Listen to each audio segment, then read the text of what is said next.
जो जैसे तैसे उठ धावा, बाल वृद्ध कहूं संगन ला। किसी ने बालक नहीं लिया गोद में, किसी ने बूढ़े का हाथ नहीं पकड़ा, दादाजी चलो भगवान प्रकट हो गए।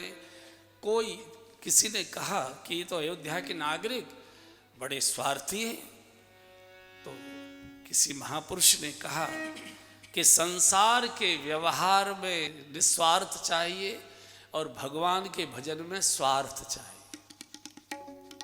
संसार के व्यवहार में निस्वार्थता चाहिए और भगवान के भजन में पूर्ण स्वार्थ चाहिए, पूर्ण स्वार्थ।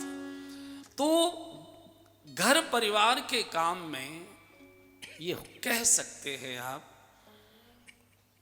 कि भैया तो करता नहीं है, पिताजी तो भजन करते नहीं है, मैया तो करते, मैं ही क्यों अकेला करूं। वहां कोई साथ नहीं जाता है, न भैया जाए, न मैया जाए, न दैया जाए, न गैया जाए, न रुपैया जाए, हंस को अकेले ही जाना पड़ता है। इसमें पूर्ण स्वार्थ चाहिए। घर की खाने पीने की चीज सबको बांट कर खाइए, दिखा कर खाइए कि लो सबको बांटो, बचे तो स्वयं लीजिए, प्रशंसा होगी। लेकिन भजन को चोरी से करिए, छुपा कर करिए, किसी को पता न लग जाए, लोग सोते रह जाएं घर के, कब भजन कर लिया किसी को अंदाज ही ना आए। क्योंकि अगर सबसे ज्यादा नजर लगती है तो भजन को लगती है, सबसे ज्यादा अगर नजर लगती है। आपने जिस दिन ये बोल दिया मैं तो पहले अपना पूजा पाठ करके तब चाय पीता हूं, उसके पहले कुछ नहीं, अगले ही दिन बुखार आ जाएगा आपको। इसलिए बहुत छुपा कर, आपने देखा है महात्माओं को कि जो माला जपते हैं उसे झोली में छुपा के रखते हैं और झोली को भी दुपट्टे में छुपा के रखते हैं। नजर लगती है, सबसे ज्यादा अगर नजर लगती है तो भगवान के भजन को नजर लगती है।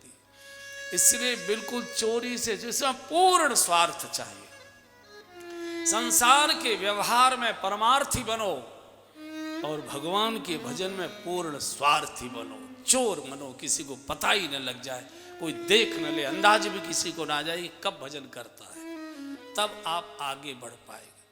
बाल वृद्ध किसी ने किसी को साथ नहीं लिया, तो भगवान के भजन में स्वार्थ चाहिए।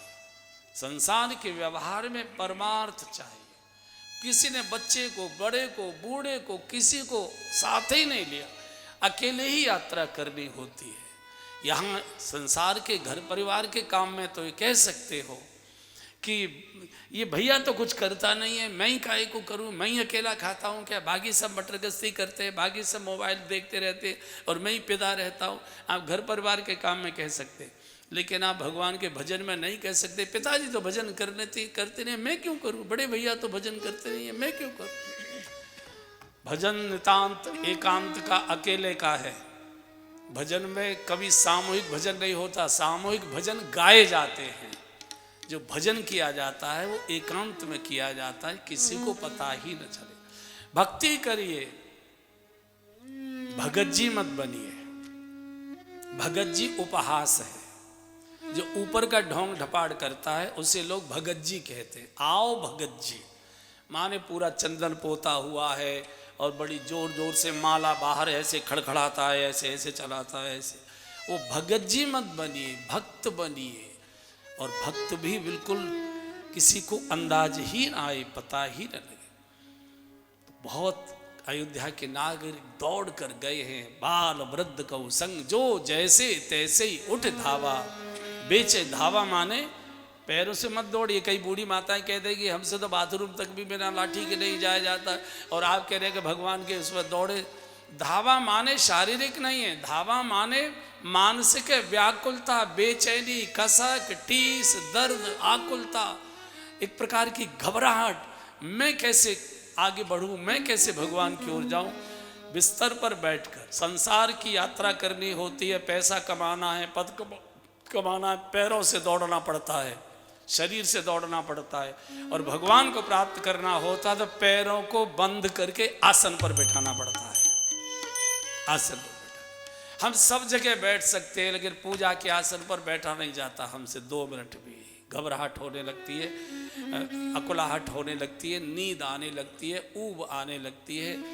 तो यहाँ से शुरू करिए, कोई माला मंत्र मत जपिए, केवल बैठना शुरू करिए। पहले भगवान का जहाँ घर में, सबके घर में पूजा घर है, छोटा बड़ा जैसा भी है, वहाँ केवल बैठिए, इतना ही कह दीजिए, प्रभु पाठ पूजा करने का बड़ा मन करता है लेकिन मेरा मन नहीं लगता, मुझसे नहीं होता, मैं क्या करूं, मुझे कोई रास्ता बताओ। केवल इतना बोलकर उठ जाइए। लेकिन ये क्रिया रोज करिए, ये क्रिया रोज करिए, तो आगे की चीजें भी होने लग जाए।